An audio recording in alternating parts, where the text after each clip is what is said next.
Daily news खबरों की नई पहचान।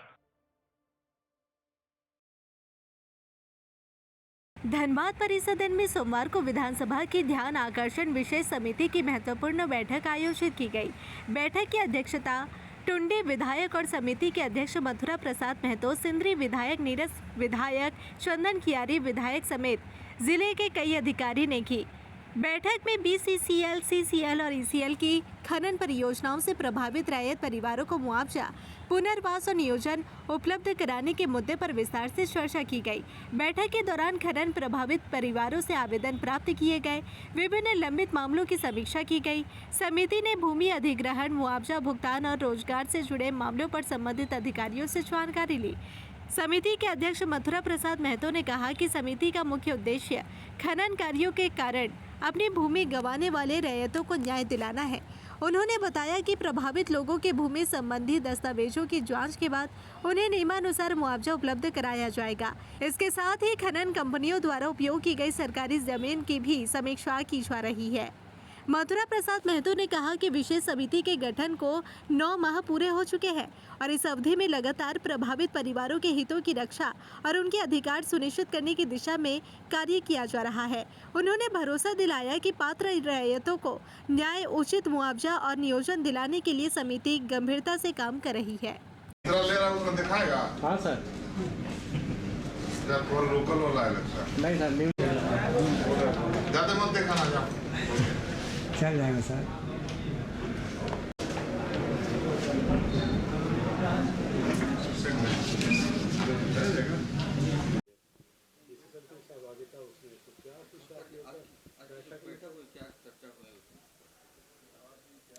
नहीं, देखिए आउटसोर्सिंग की तो मनमानी है। जहाँ डिपार्टमेंटल माइन से वो लोग जबरन किसी की ज़मीन नहीं खोदती है, लेकिन जहाँ आउटसोर्सिंग को दे दिए हैं, एमडीओ को दे दिए हैं, वो लोग जबरन किसी की ज़मीन अगर होती है उस पर वो भी डंप कर दे रहे, खुदाई कर दे रहे। तो यही तमाम चीज़ें बातचीत हुई आज मीटिंग में। जो ऐसे रैयत जो जिनकी ज़मीन को आप लोगों ने यूटिलाइज़ कर लिए हैं, इसको इमीडिएटली आप जो भी सरकारी प्रावधान है उसके तहत मुआवजा दें। और जो सरकारी ज़मीन की भी यूटिलाइज़ किए हैं या फॉरेस्ट ज़मीन की यूटिलाइज़ किए हैं, उसकी भी सरकार का जो मापदंड है उसी के तहत आप लोग काम करें। अभी तक क्या हुआ? पिछला हमारी विधानसभा कमेटी की बैठक हुई थी, स्थल निरीक्षण भी हुआ था। देखिए, अभी तक ये गाड़ी इतनी स्लो चल रही है, जो जब थोड़ी थोड़ी ठेल रहे हैं तो थोड़ा थोड़ा आगे बढ़ रहा है। तो हम लोगों की कोशिश है जो जल्द से जल्द रैयत एवं सरकार की ज़मीन का इन लोगों को मुआवजा मिले। कहाँ है? क्यों इतना देर हो रहा है? देखिए, विभिन्न लेवल पर हैं। कुछ ऐसे पेपर्स डिमांड कर रहे हैं जो रैयत देने में अक्षम है, कुछ कोर्ट की मामला है, कुछ हमारे CNT एक्ट की परमिशन एवं दूसरे परमिशन के लिए अधिकारियों के पास, जिला स्तर के अधिकारियों के पास पेंडिंग है। तो ऐसे तमाम चीज़ें जो पेंडिंग हैं, इनको ही हम लोग जल्दी ढकेल कर आगे बढ़ाने की कोशिश कितने आवेदन लगवाए हैं? ढेर सारे, हमें लगता है जो 200 से ज़्यादा आवेदन है और सुरुंगा में करीब 70 आवेदन है जो अभी भी पेंडिंग। पूरी BCCL से जहाँ जहाँ लोगों की ज़मीन की इस तरीके का समस्या है, सभी जगह से आवेदन आए हैं। तो वो एक विशेष समिति यहाँ पर बनाई गई, कमेटी DC साहब बनाए हैं, जिसमें वो तमाम आवेदनों को निष्पादित किया जा रहा है। आज निर्णय क्या लिया गया? देखिए, ये तमाम आवेदनों की पोजीशन कल जानने की कोशिश कर रहे हैं। CNT एक्ट की पूरी सूची हम लोगों ने मांगा है, जो भाई कितने पेंडिंग है और कब से पेंडिंग है DC कोर्ट में। और जो CO के लेवल से जो सर्टिफिकेट देना है, उसको इमीडिएटली त्वरित गति से सभी को फैमिली सर्टिफिकेट देने की बातचीत की। विधानसभा में पुरंगा के विस्थापितों के संदर्भ में एक सवाल विधानसभा में रखा गया था चंद्रदेव महतो जी के द्वारा और अरूप चटर्जी के द्वारा। उसी सवाल के संबंध में सरकार ने एक समिति बनाई है, विशेष समिति, और विशेष समिति का धनबाद में यह दूसरा दौरा है। और जिस विषय को विधानसभा में उठाया तो वहाँ के विस्थापित का, वहाँ के रैयतों का, हक मारा जा रहा है बीसीसीएल के द्वारा, या जो बीसीसीएल के अंदर में काम करने वाले आउटसोर्सिंग कंपनी के लोग हैं उनके द्वारा ओवरबर्डनिंग किया जाता है। तो इन सारे विषयों को लेकर के जो बना है, तो अभी हम लोग उस पर जो है ना, बीसीसीएल हो, जिला प्रशासन हो, सभी लोगों से एक समन्वय बना करके विस्थापितों को अधिक से अधिक लाभ कैसे मिल सकता है, लोगों को हक कैसे मिल सकता है, उस पर हम लोग पहल कर रहे हैं। विधानसभा में जो ध्यानाकर्षण लाए थे उसका ही में जो विशेष समिति का गठन हुआ था, उसी का स्थल निरीक्षण में दोबारा कमेटी आई हुई है। इसमें पहले आज समीक्षात्मक बैठक यहाँ के अधिकारियों द्वारा किया गया। जो इससे पहले रांची में जो बैठक हुई थी उसमें जो समय दिया गया था, उस समय अंतराल में जो काम करना था वो काम कितना हद तक हो पाया उसका जानकारी के लिए अभी बैठक हुआ। उसमें कई ऐसे हैं जो समय लिए थे, उन समय अंतराल में बहुत सारा नहीं हो पाया है। ज़मीन का मापी कराने का बात हुआ था, वो मापी नहीं हो पाया है। लोगों से शिकायत फिर से लेने के लिए कैंप जरूर लगा, लेकिन उस कैंप के माध्यम से जो आवेदन आया है उन आवेदनों का निष्पादन, चाहे उसका जो और प्रक्रिया है उस प्रक्रिया को आगे बढ़ाने वाला नहीं हो पाया। बीसीसीएल द्वारा अनवरत रूप से जारी है, जबरन डंपिंग जारी है।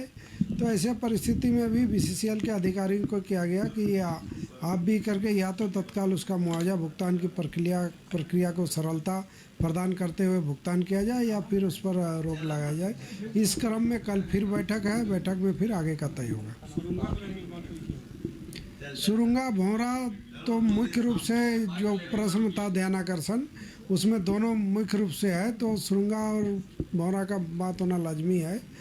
बात हुआ, कई और जगहों का भी बात आया है, और जो आवेदन आए उन आवेदनों पर भी विचार करने का ही हुआ।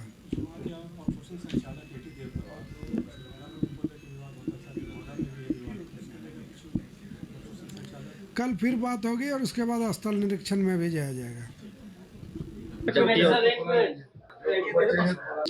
आज जो है झारखंड विधानसभा का ध्यान आकर्षण में माननीय सिंदरी विधायक ने एक प्रश्न लाया था कि रैयती के जमीन में आउटसोर्सिंग की कंपनी जो है जबरन जो है डंपिंग कर देता है, जिससे रैयतों को भारी नुकसान है। उसमें विधानसभा में एक विशेष समिति का गठन किया गया, उस समिति का सभापति मुझे बनाया गया और माननीय 5-6 माननीय सदस्य विधायकों का बनाया। उस समिति का आज 9वां महीना हो गया और हम लोगों ने आज एक बैठक बुलाकर, चूंकि जितने बार रिव्यू इस संबंध में किए हैं उसका क्या फलाफल हुआ उस पर हम लोगों ने जानकारी के लिए बैठक बुलाया। बैठक में हमारे बीसीसीएल, सीसीएल, ईसीएल के अलावे विभिन्न कंपनी के पदाधिकारी भी थे और हमारे जिला प्रशासन के भी लोग थे।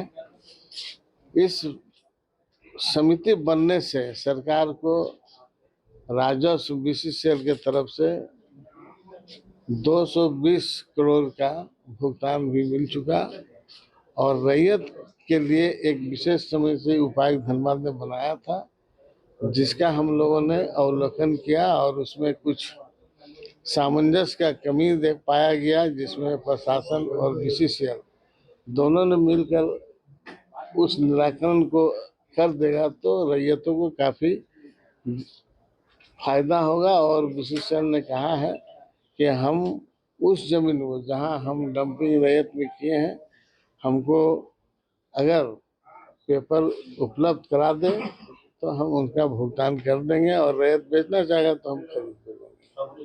तो कल पुनः 10 बजे उपायुक्त भी रहेंगे बैठक में, पुनः कल बैठक होगी और उस पर हम लोग इस बार इस समिति का फलाफल रिपोर्ट हम लोग सरकार को देंगे।